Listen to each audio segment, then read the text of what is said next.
wabarakatuh. Apa kabar anak-anak? Baik, Bu. Yuk kita sebelum belajar kita doa dulu ya. Semuanya kita siap-siap berdoa. Berdoa mulai.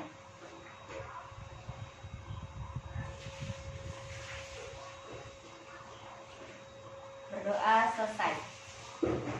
Masih segar? Masih, Bu. Ya, Ibu absen dulu untuk melihat siapa yang nggak hadir hari ini. Siti Munawaroh, Hadir, Ibu. Mia, Hadir, Bu. Sri, Hadir, Bu. Eli. Hadir, Bu. Alhamdulillah hadir semua. Jadi hari ini kita mau belajar tentang syirik. Bukan syirik yang iri bilang bos itu, bukan ya. Ini di sini syirik tentang ketauhidan.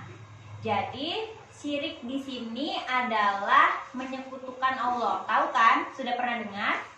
Sudah, Bu. Coba Eli. Syirik yang Eli tahu apa? Syirik itu menyekutukan Allah. Jadi menurut Eli syirik itu gimana? Menurut Eli menyekutukan Allah. Allah itu diduakan gitu. Pacar aja diduakan marah ya. Apalagi yang menciptakan kita. Jadi menurut Eli syirik itu gimana? Siti, Bu. Oh ya Siti, lamaan Elinya.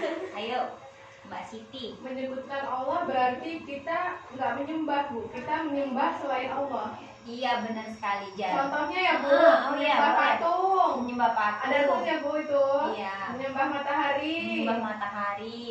Dan lain sebagainya. Nah itu betul sekali. Jadi syirik itu adalah suatu perbuatan yang disengaja menyembah selain kepada Allah.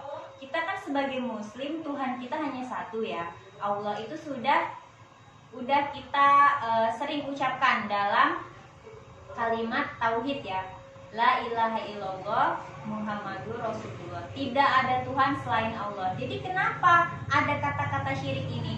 Jadi dari zaman dahulu itu ada orang yang namanya orang musyrik ya, menyembah selain Allah gitu. Jadi di sini adalah syirik berasal dari bahasa Arab asyirku yang artinya pertama ta'addudul alihati yaitu kemusyrikan. Ada juga al-musyariku, sekutu atau anishibu, bagian, dan asyirkatu wasyarikatu, persekutuan atau perseroan.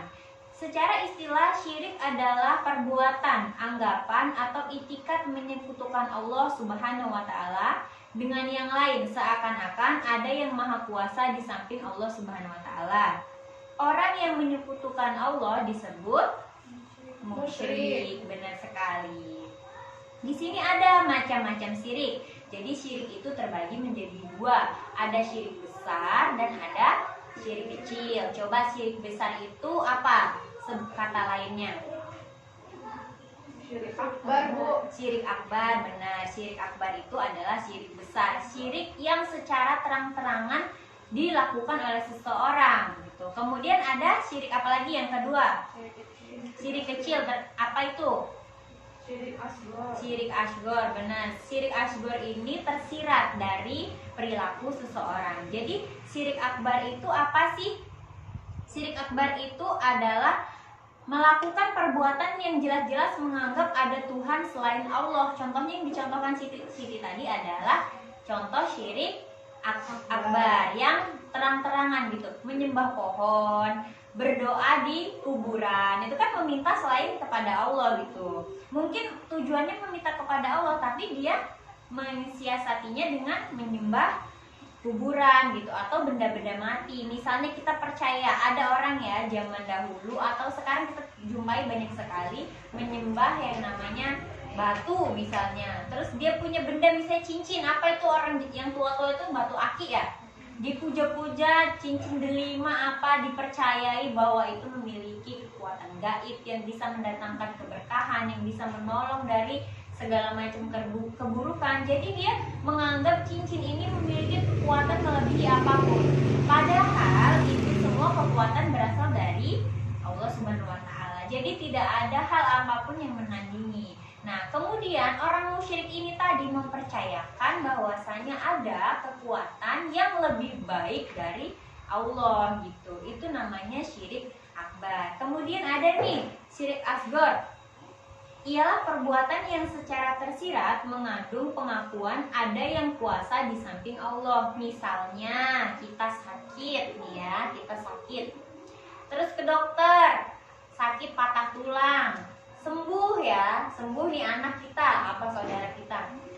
Alhamdulillah kalau nggak ada dokter tadi, anak saya nggak akan sembuh gitu. Emang dokter ini siapa gitu kan? Dokter itu hanya manusia biasa yang belajar dan belajar ilmu yang dia pelajari juga dari siapa? Itu adalah kekuasaan Allah. Kalau Allah tidak memberikan ilmu kepada kita tidak akan bisa yang namanya mengobati gitu. Jadi itu termasuk kata-kata yang mengandung kesyirikan. Kemudian apa? Yang paling sering itu syirik kecil itu terlintas dalam perbuatan riya. Tahu nggak riya? Riya. Apa itu? Pamer, Bu. Pamer, benar sekali. Kenapa sih kok bisa syirik itu tersirat dalam keriaan? Karena begini, misal kita ingin melakukan perbuatan baik, tapi kita ingin dianggap baik oleh orang lain gitu kan. Misalnya kita mau sedekah gitu, kita sedekah sambil di video, terus disebar ke orang-orang agar orang lain tahu. Jadi amalan apapun yang kita misalnya kita ingin berbuat baik, kita amalan udah dicatat ya sama Allah. Terus karena ada rasa syirik tadi, syirik kecil itu yang berupa riya, maka amalan yang kita kerjakan seketika hilang, roboh. Kita udah bangun tinggi-tinggi nih ya, istana, terus roboh ketika itu cuma satu dia itu tadi. Jadi kita nggak boleh. Jadi mau syirik kecil itu adalah perbuatan yang syirik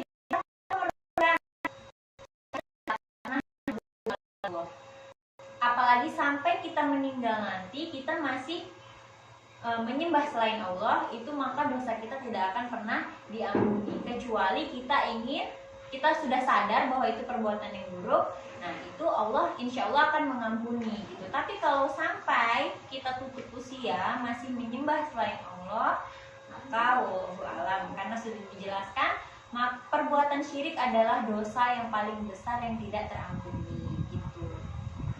Selanjutnya ada bahaya perbuatan syirik. Jadi bahaya perbuatan syirik ini ada banyak sekali. Contohnya amalan soleh yang sudah dikerjakan oleh orang-orang yang berbuat syirik akan lenyap dan sia-sia. Kita udah sholat itu ya nggak usah munafik ya, kita sholat kadang berat. Kadang kita mau sholat tahajud tengah malam bangun butuh ngumpulin niat ya kan. Terus kemudian kita foto sejadah kita, bangun tengah malam tahajud dulu gitu. Siapa tahu sih hati orang ya nggak sih. Nah itu di situ aja kita sudah melakukan yang namanya perbuatan syirik gitu. Ingin dipuja, ingin dilihat orang lain. Dan apa yang kita dapat? Tidak ada pahala, seketika sia-sia, semuanya hilang.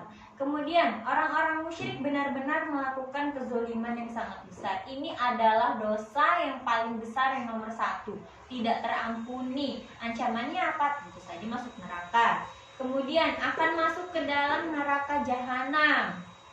Allah Subhanahu wa taala berfirman dalam Al-Qur'an surat Al-Bayyinah ayat 6 yang artinya sesungguhnya orang-orang kafir yakni ahli kitab dan orang-orang yang musyrik akan masuk ke neraka jahanam. Mereka kekal di dalamnya dan mereka itulah seburuk-buruknya makhluk. Jadi sangat mengerikan ya. Jangan sampai kita melakukan perbuatan syirik. Jadi apapun yang kita ketahui buruk itu harus kita hindari. Kemudian ada cara menghindari perbuatan syirik. Bagaimana coba?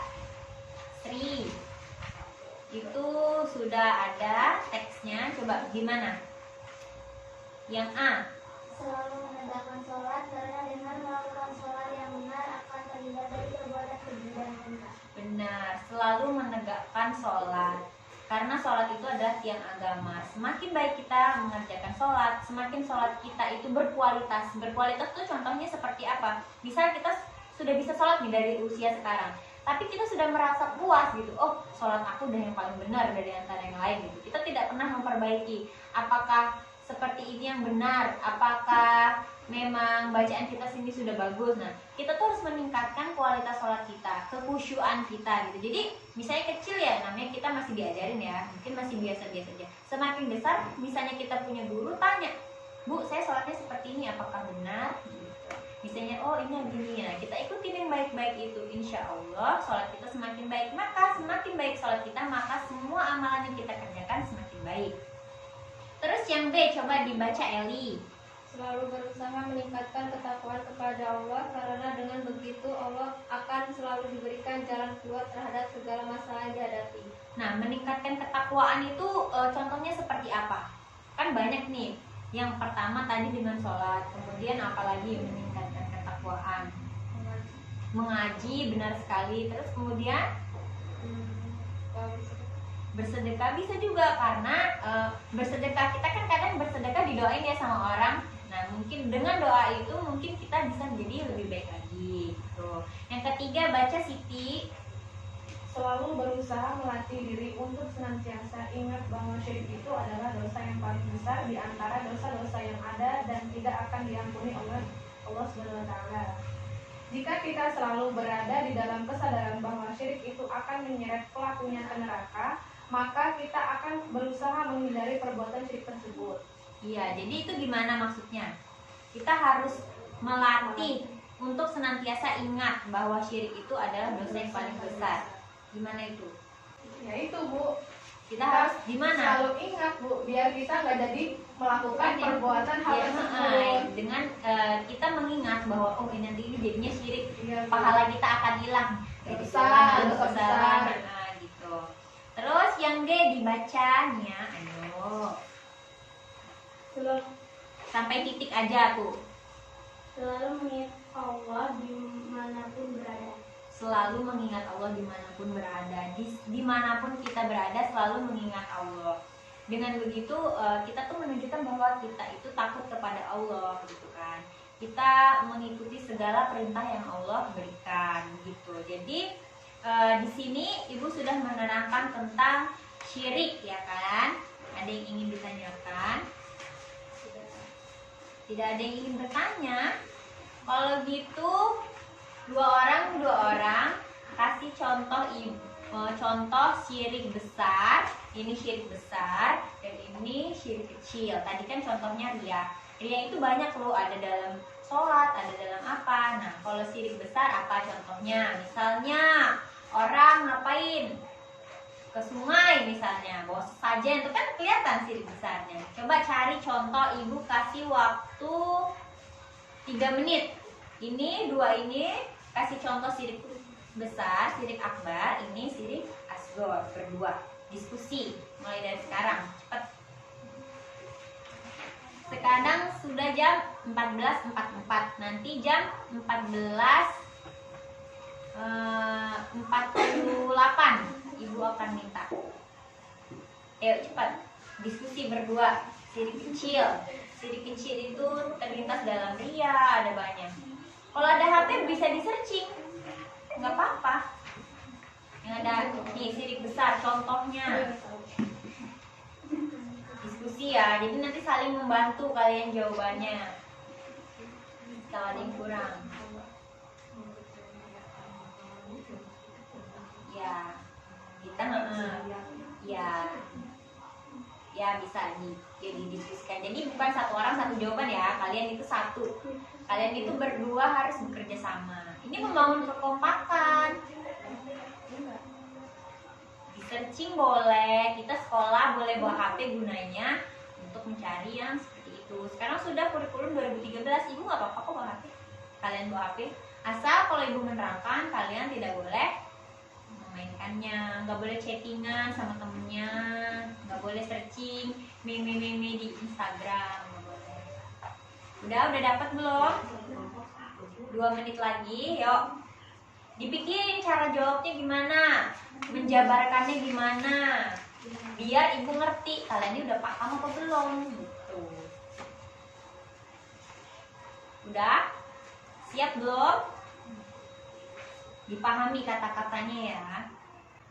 1 menit lagi. Yuk kata-katanya tuh dipelajari gimana nih. Nanti di situ kita bisa terlatih berbicara di depan umum, menerangkan hasil yang kita pikirkan, menerangkan hasil pendapat kita, atau menambahkan jawaban dari teman kita. Itu dilakukan. Oke, dikasih waktu ada 1 menit lagi nih. Udah siap? Nanti saling membantu ya, nggak boleh kamu. Dah, yuk dimulai dari syirik besar terlebih dahulu. Salam dulu, karena itu harus dibiasakan di dalam kelas. Jika ingin berbicara, berpendapat harus mengucap salam. Silakan. Assalamualaikum warahmatullahi wabarakatuh. Waalaikumsalam warahmatullahi wabarakatuh. Ibu menjawab, Bu, menurut saya syirik besar contohnya memohon dan bernazar sesuatu kepada selain Allah, takut kepada kuburan, jin atau setan, serta percaya bahwa semua itu memberi bahaya. Oh, mantap sekali. Kasih tepuk tangan buat teman kita. Jawabannya mantap sekali, sangat detail. Jadi coba dilanjutin temennya. Gak apa-apa, baca aja. Nanti kan ditambahin sama temennya. Makanya tadi disuruh diskusi. Yaudah, pikirin dulu. Ayo dilempar ke syirik kecil. Coba. Syirik kecil ya, Bu. Salam dulu. Ya. Assalamualaikum warahmatullahi wabarakatuh. Waalaikumsalam warahmatullahi wabarakatuh. Menurut saya ya, Bu, kelompok kami, syirik kecil itu contohnya kayak kita mempercayai adanya ramalan nih, Bu. Misalkan ada ya, Bu, orang Iya. datang ke peramal, minta diramal, itu contoh dari syirik kecil salah satunya. Mempercayai zodiak itu, Bu. Kan ada Iya. juga yang Gemini, Benar. Aries, segala Iya, macam iya. itu orangnya begini itu ya, Bu. Nah, itu salah satu contohnya, Bu. Iya, benar sekali. Ada yang mau tambahin? Namanya? Oke, silakan. Assalamualaikum warahmatullahi wabarakatuh. Waalaikumsalam warahmatullahi wabarakatuh. Menurut saya contoh dari syirik asghar adalah bersumpah dengan nama lain selain Allah. Contohnya misalnya dia kayak berbuat salah, terus dia bersumpah demi kayak bintang gitu, bulan gitu. Oh, demi dewa kayak gitu misalnya. Iya, jadi itu benar jawabannya. Apalagi tadi yang masalah zodiak. Zaman sekarang, pemuda sekarang itu sangat mempercayai zodiak. Karena apa? Menarik, dikemas dalam suatu yang menarik, gambar. Dikasih misalnya zodiak Gemini ada cewek 2 kembar. Misalnya Pisces ada gambar ikan ya. Terus Taurus banteng, itu kan sangat menarik ya. Itu sudah dikemas sedemikian rupa untuk menggoyahkan kita. Sekarang tuh ada-ada saja. Nah, itu termasuk syirik kecil.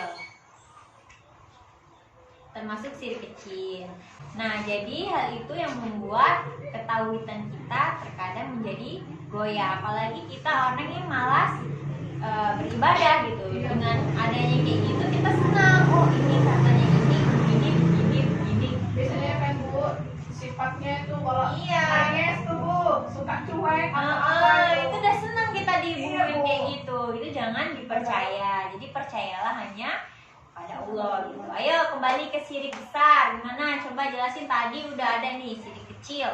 Contohnya itu percaya kepada zodiak, ramalan. Ini yang besar gimana nih?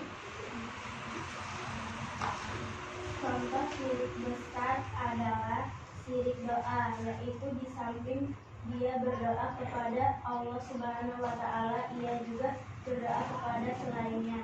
Iya, benar sekali. Itu namanya menandingi ya gitu. Jadi dia beranggapan bahwa ada di samping Allah ini ada kekuasaan lagi gitu. Padahal tidak ada. Allah itu maha besar. Dia aja mampu menciptakan semua ini gitu kan. Jadi apa yang menandingi dia? Tidak ada. Dia itu tidak bisa digambarkan seperti apa yang kita bayangkan. Dia Allah itu benar-benar maha besar. Jadi pikiran kita itu hanya perlu mempercayainya bahwa Allah itu maha esa. Esa itu apa?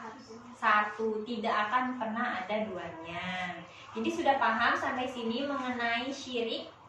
Paham ya. Jadi kita tidak boleh yang namanya melakukan perbuatan syirik, menyembah selain Allah. Dalam hati kita kayak memikirkan apa ya? Percaya bahwa misalnya dengan Oh, misalnya kita lewat nih di bawah terowongan, ngetin itu bukan ngetin Ngelakson, orang, ngelakson. ngelakson. Nanti biar penunggunya nggak marah. Lu siapa yang nunggu jembatan? Kan nggak ada ya, malam-malam nggak ada yang nunggu jembatan. Kita ngelakson nih tuh. Ayo, kerjaan siapa? Nah, lewat kuburan ngelakson. Biar apa? Assalamualaikum Nah, biasanya. lewat kuburan itu assalamualaikum, berdoa untuk kelebaran kubur dari orang-orang yang sudah meninggal, memohon kepada Allah untuk mengampuni semua dosa-dosa mereka gitu. Nggak usah diklakson, mereka nggak akan dengar gitu. Mereka tuh sibuk dengan diri mereka masing-masing di sana. Jadi cukup kita doakan, insya Allah sampai. Misalnya kita yang besar nih, yang dari ria tadi ya, ria ini memang benar-benar sangat berbahaya. Misalnya kita mau haji jauh, makan waktu, makan biaya, kita nunggu naik haji aja lama ya. Terus kita manggil nih saudara-saudara kita, tetangga-tetangga kita untuk kumpul, untuk ngasih doa gitu. Terus kita dengan sombongnya, jadi di desa ini karena baru saya yang pertama kali mau haji, saya doakan kalian semua cepat menyusul. Lah udah hancur itu semua pahala yang mau dikumpulin itu udah hancur. Jadi jangan sampai kita punya rasa yang namanya ria, ingin dilihat orang, ingin dipuji-puji orang, itu jangan sampai ya. Jadi kalian harus pelajari benar-benar perbuatan syirik ini adalah perbuatan yang sangat merugikan pelakunya, dan mereka yang syirik akan masuk ke dalam neraka. Bu, mau tanya Bu. Oh boleh. Misal nih Bu, ada orang yang melakukan perbuatan syirik. Kita udah berusaha memberitahu, menegur yang beritahu lah Bu ya. Tapi orang tersebut masih nggak percaya gitu Bu. Dia masih percaya sama ya pikiran dia itu loh Bu. Bahwa itu tuh benar. Ya, yang dipikirin itu benar gitu Bu. Terus itu gimana Bu? Secara Apa kita udah menasihati nih Bu, tapi dia nggak percaya, itu kayak mana Bu? Karena pemahaman syirik ini butuh orang-orang yang belajar gitu kan. Orang-orang yang mengerti saja kadang menyampingkan itu gitu loh. Mereka kekeh dengan apa yang mereka percaya. Tugas kita memang memberitahu gitu. Memang kalau memang dia tuh tidak mau tahu, kita terus memberitahunya secara perlahan gitu. Tapi tidak dengan yang kita marah-marah gitu. Gitu ya? Kita harus menuntun orang itu dengan perasaan yang lemah lembut, bicara yang lemah lembut agar mereka mengerti. Kita juga mengajari seseorang itu tidak langsung mereka akan paham, itu butuh waktu. Apalagi orang yang zaman dahulu gitu, orang yang apa istilahnya kolot ya, mereka tidak akan menerima itu dengan secepat apa yang kita bayangkan. Mereka akan tetap percaya gitu. Sedangkan di lingkungan kita ini sekarang masih banyak. Gimana contohnya? Nih ada orang pesta, takut hujan, mintanya kemana? Hujan Bu. Hujan, ya pohonnya bisa. Yang mengatur semua itu adalah Allah. Kita berdoa saja gitu. Nanti misalnya kita ada orang nikahan, jangan mandi, nanti hujan. Apa hubungannya? Itu sudah ada yang mengatur. Hujan itu adalah rezeki. Kita harus terima itu, kita harus syukuri itu gitu. Jadi jangan sampai hal-hal kecil itu merusak akidah kita. Ngerti? Baik, kalau mengerti tolong dipelajari dengan baik, jangan sampai ini terjadi kepada kita dan keluarga kita. Udah paham semua ya? Paham Bu. Baiklah, kalau begitu Ibu cukupkan sampai di sini pelajaran kita. Marilah kita tutup dengan bacaan hamdalah. Alhamdulillahirobbilalamin. Jangan lupa belajar, jangan dilupakan pelajaran hari ini. Ingat bahwa sesuatu yang kita lakukan yang baik akan berbuah baik, yang kita lakukan jahat akan berbuah jahat. Begitulah Ibu akhiri. Wallahul muwaffiq ila aqwamit thoriq. Wassalamualaikum warahmatullahi wabarakatuh. Waalaikumsalam